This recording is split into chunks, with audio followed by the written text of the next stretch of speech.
I wowould like to thank the organizers, the Center for Italian Studies, particularly Professor Mignone for the invitation, and to my friend Nikos Pano, who has spent quite a bit of time at Princeton. Yesterday, the panel began with a discussion of Mediterranean identity and what it consists of. The people that I work on in all of my books are, for the most part, people who would rather not speak of their identity, but in fact are forced to come up with an effective identity, by which I mean an identity which will get the job done, whether it is today achieving political asylum, or in the 17th century retrieving your cargo from, in this case, the Maltese corsairs.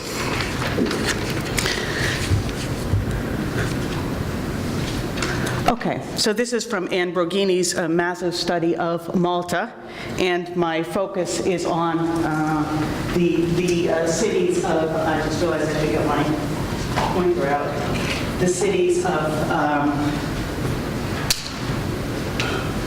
Damietta, Alexandria, and it's not shown on the map, but also Rosetta, the Egyptian coast. So this map shows the contours of the time and place that I'll be talking about today. It is the Eastern Mediterranean in the 17th and 18th centuries, when Catholic corsairs, or pirates, depending upon your point of view, swarmed into the Eastern Mediterranean. And this map shows the places of the Maltese Maltese attacks on Ottoman shipping, starting from Malta and going into the Eastern Mediterranean.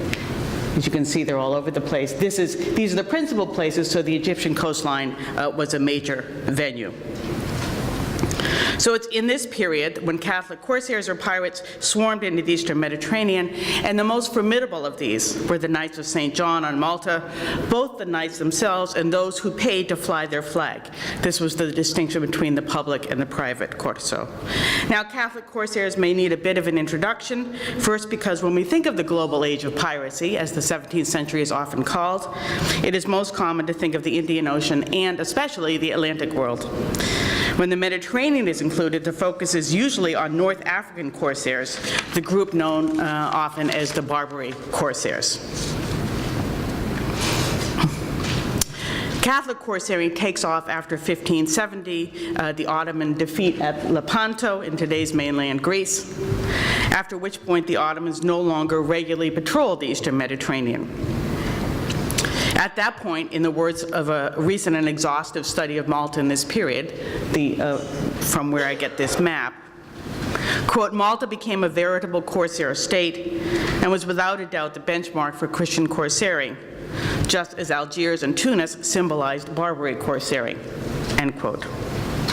The patents or permissions or licenses which made a corsairing venture legal, at least in the eyes of the Maltese authorities, and kind of sort of depending on what day of the week it was and who was attacked, generally in Europe, these patents authorized raids, quote, a danno di infideli, that is, raids to damage the infidels. The booming corsairing economy attracted many to the island, whereas the population barely budged during the 16th century. Between 1590 and 1670, the number of people on Malta doubled from 30,000 in 1590 to 60,000 in 1670. The map here shows that Alexandria and Damietta, that is the Egyptian coast, they were one of the principal areas of corsairing attacks, and in my talk today, I'm focusing on this Egyptian arena. And my focus in my work, and I'm drawing on my 2010 book for this course, for this talk, my focus is on the victims. It's not so much a study of Maltese piracy, but how the victims tried to cope with it. The Egyptian coast was very attractive because Ottoman ships routinely left the ports of Egypt, Rosetta, Damietta, and Alexandria, laden down with rice for the Ottoman cities of the northern Aegean, Istanbul and Thessaloniki in particular. So we're talking about this route.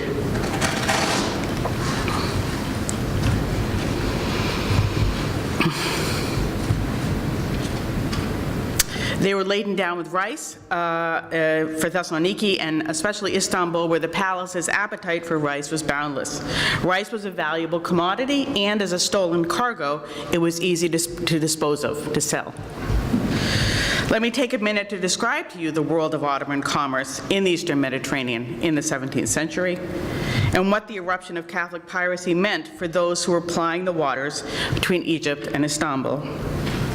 So often, I think the Mediterranean is viewed from west to east. This was certainly the vantage point of Ferdinand Braudel, whose gaze began in places like Genoa and Marseille, looking east. The same perspective is in evidence in other well-known aspects of Mediterranean history, be it the Crusades or the arrival of northern ships, the Dutch, the English, in the inland sea towards the end of the 16th century. As someone who works on the Greek world, my perspective begins in the east and looks west. In 1517, Selim II wrested Egypt away from the Mamluks, and for the first time in nearly 1,000 years, the northern and southern shores of the Eastern Mediterranean were once again under one sovereign. Grain shipments to Istanbul, interrupted as it were by the Muslim conquest of Egypt in the 7th century, resumed, and rice followed soon afterwards. Over the course of the 16th century, the Ottomans took a string of islands which had remained under Latin domination, most notably Rhodes and Cyprus. And for most of the 16th century, the Eastern Mediterranean was a relatively peaceful Ottoman lake, the watery heart of the empire, one could say. The Ottomans protected the precious cargoes of grain and rice with an official convoy. Things had changed somewhat by the 17th century. The Ottoman state, buffeted by one financial crisis after the next, no longer took charge of this vital commerce. But that does not mean that there was a decline in commerce, as is often assumed. Instead, the trade was taken over by merchants who migrated from the Dodecanese Islands. Let me see, where's Rhodes? Up here. Anyway, in the southeastern Aegean. It was taken over by merchants who migrated from the Dodecanese Islands and the coast of southwest Anatolia to set up shop in Rosetta, Damietta, and Alexandria, and to handle shipments of rice to Thessaloniki and Istanbul. Greeks and Turks, in other words, in today's parlance. For some reason, this has not been investigated, Egyptian Arabs did not participate in this trade. And this world is relatively unknown, quite extraordinary, but some of the wealth of this world is, you can still see in today's Rosetta, where the mansions that these merchants built still stand. And they have names like Tokatlı, Amasyala, cities in Anatolia, showing that they had their origins there.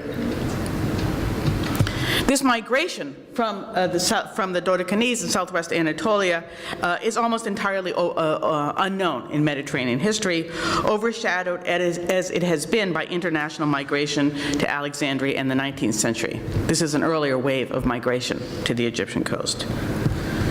It's also the case that Ottoman maritime history has, in my opinion, been too closely identified with the history of the Ottoman Navy and the Central State, and once it is no longer effective, it is as if the Ottoman Mediterranean does not need to be investigated. Anyway, it was this trade and these merchants and sea captains, both Muslim and Christian, who became the targets of Maltese piracy in the 17th century. Their attacks were not attacks on the high seas. Instead, the knights themselves and those who paid to fly their flag sailed deep into Ottoman waters and shattered what had been a relatively self-contained world. The Greek response to these attacks was the subject of the book that I wrote several years ago. Now, why did I focus on the Greek response? I won't go into all of the reasons, but one of the reasons why the Greeks are such a productive subject of inquiry is that, unlike Muslims and Jews who were attacked, the Greeks could and did pursue legal recourse at the prize court in Malta, the institution known as the Tribunale degli Armamenti. I should note that I'm calling the court that. Prize court history is focused almost exclusively on the Atlantic world, and in fact there has not been a study of this institution in Malta. At any rate, the Greeks went to Malta. If a Muslim or a Jew showed up in Malta, they would be immediately enslaved. The Greeks, as Christians, were in a different position. So their recourse to the to the court has produced a fascinating documentary trail. What were the Greeks after? Very simply, the recovery of their goods, and even sometimes their ships, or if that was not possible, at least compensation for what they had lost. The Tribunale, I think it is fair to say, could not turn the Greeks away, but it was there to block these attempts, not least because the magistrates who heard the Greek cases, in all cases actually, were actually paid through a share in the booty that had been taken during these expeditions to the Eastern Mediterranean, a danno de infideli.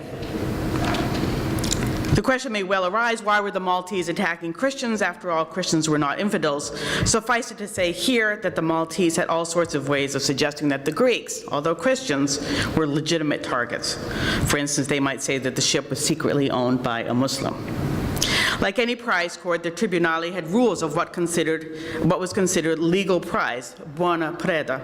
And as you might have suspected by now, these rules turned on the religion of the victim or of the cargo or of the ship. Thus, statute number 15 from the Statute of the Tribunale, which was established in 1605, states that before a license would be granted to the armatori, those who had invested their money in arming a vessel for the corso, they had to pledge that they would not cause harm to Christians themselves, their goods, or their merchant vessels.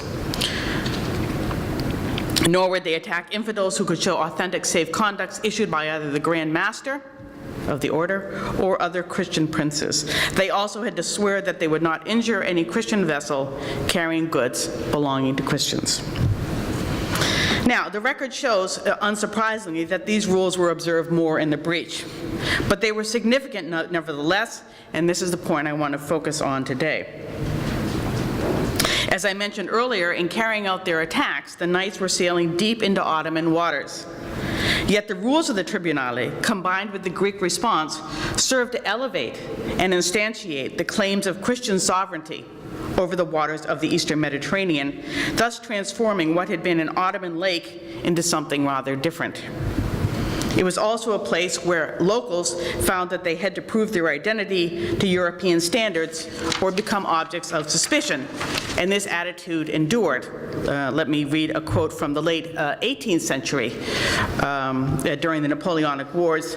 This is a recent book, so this is a British academic writing in the 1990s about the situation in the Eastern Mediterranean in the late 18th century. He writes, "What indeed was an Ottoman ship? Few local mariners knew any rules of the sea. Their papers were often incomprehensible. Their crews resisted investigation with spirit." Okay? And the origins of this attitude, whereby locals become objects of suspicion, I suggest, happened in the 17th century. So the Greek response was both rhetorical and procedural. First, let me make clear what they did not do. Greek merchants and captains did not go to Malta as aggrieved Ottoman subjects. There were no diplomatic relations between the knights and the Ottoman sultans, and their status as Ottoman subjects was in fact a key aspect of their vulnerability vis-a-vis the knights. It is clear that the Greek petitioners understood the rules of the game. The very fact that they presented themselves in front of the Tribunale indicates that they knew that they had some standing, and they knew that the way to go was to assert their Christianity. On the rhetorical level, they did this in a multitude of ways, some obvious, some less so, or at least less obvious to the 21st century reader. For example, in 1634, two Greek merchants who showed up at the Tribunale brought with them a letter from the Archbishop of Carpathos, which I just noticed here does happen to be on the map, so from here. In the southern Aegean. This was not usual. They were attacked in Carpathos, and thus they must have decided to take advantage of the Archbishop's presence there. The Archbishop wrote in part, and they carried this letter with them to Malta. "The wretched merchants came to me and asked me for a letter and for witness from me. Thus I write and I witness with the fear of God in mind and with the faith of Orthodox Christianity that the truth is that the ship and the cargo are Christian, and everyone on board is Christian. And there are never any Turks, and the wretched merchants come crying to you and begging for justice as a just sovereign. And we ask that you not deal unjustly with and rob Christians, which would be a great shame and an injustice." End quote. In my opinion, the need to prove somehow the 100% Christian character of the trade being attacked also explains why the plaintiffs often went into great detail over matters that would seem unimportant on the face of it. Testifying on behalf of a victimized merchant named Giovanni in 1683, Another merchant responded to the tribunale's questions as to whether the merchant had bought the goods with his own money. Yes, the merchant said. He explained that the two of them lived together in the same Han in Rosetta, that they ate together every day, and that as members of the same nation, they did business together. Many times, Giovanni had counted his money in his presence. On the procedural level, the Greeks, in all cases, turned to French consuls in places like Saida, Izmir/Smyrna, Cairo, and they turned to them for depositions, where they laid out what had happened, and for laissez-passers. And let me give you a few quotes of the sorts of things, the kinds of documents that the French produced for the Greek petitioners. July 1632, the two litigants turned to the French vice consul on Chios, and they got this document from him. The consul wrote, to all whom it concerns, these two Christians of the Greek rite are leaving Smyrna to go and recover, with God's help, some goods. The goods they intend to recover belong to them, as attested by documents in Chios. Another case from the 1630s. Haji Petro brought with him a document signed by the French consul in Cairo, Gabriele Fernosi. The consul certified and attested to the fact that at the request of Haji Petro, the Patriarch of Alexandria had given the following sworn testimony. He then writes that the testimony was given because this said patron Pietro intends to depart and to go to Christendom in order to recover his ship and the rice carried in it. The consul finishes by requesting and urging all the rulers and governors of the places in Christendom where the ship may go to look with Christian charity and piety upon the just cause of Patron Pietro, given that he is a Christian and that the merchandise on board was Christian. So it's a kind of certificate of Christianity. It's interesting to think about this for a minute. The French consuls in the Ottoman Empire had two jobs, official jobs. First, the French consul was there to represent his country before the Ottomans, and then he also had authority over the French échelle or nation in the various ports. And yet here we see him performing a very different function, giving paperwork to Ottoman subjects to take to a third party, to take to the Knights of St. John on Malta. And what I argue here is that you see an understanding on the part of the Greeks, an acceptance on the part of the French consuls that to cross the Mediterranean you now need a certificate of Christianity. In the few minutes remaining to me, I'd like to step away from the attacks along the Egyptian coast and look at another aspect of the Mediterranean world in the 17th century, and that is the Counter-Reformation or the Catholic Reformation. In Greek historiography, where the Counter-Reformation looms large, it has been seen, the Counter-Reformation has been seen as part of cultural, religious, and intellectual history of the Greek people. In fact,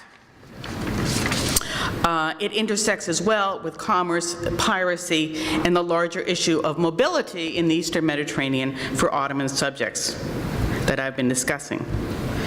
And why is this? This is for two reasons. First, because Rome linked the two, and secondly, because the victims of the Maltese attacks, knowing of Rome's interest in them, went to Rome for help. So let me give you an example of how these two are linked, both by the victims and by people in Rome itself. This is a statement by the Propaganda Fide in 1627, and the cardinals of the Propaganda Fide, as they continue their attempts to depose the Patriarch in Istanbul, Lucaris, whom they were afraid was going to bring the Greek world in on the side of Protestantism. I won't go into that, but this is... And they came up with an 8-point declaration. This is numbers, most of them are having to do with theology, but this is point number 7. The Greek merchants, those who trade in Christian cities, should be warned that they should work toward casting out Cyril, Patriarch of the heretics, from the Patriarchal See, and that they should take care that another who abhors the Western heresies be substituted. Otherwise, their ships and goods will be destroyed by Christian soldiers. Until now, they were safe, but they will become their prize.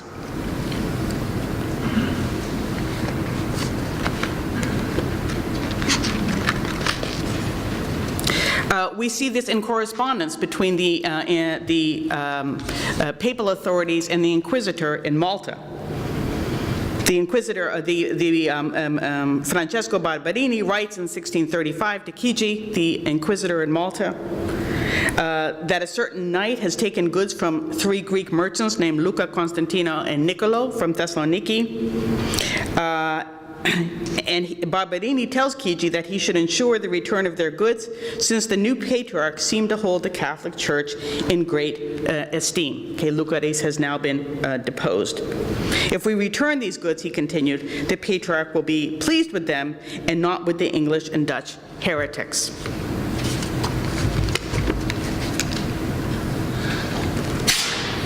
So thus we see the rather extraordinary coincidence, and it is a coincidence, that just as religiously defined Catholic corsairing spikes in the Eastern Mediterranean, the Counter-Reformation in Rome becomes interested in bringing Eastern Christians back into the fold of the Church as they see it.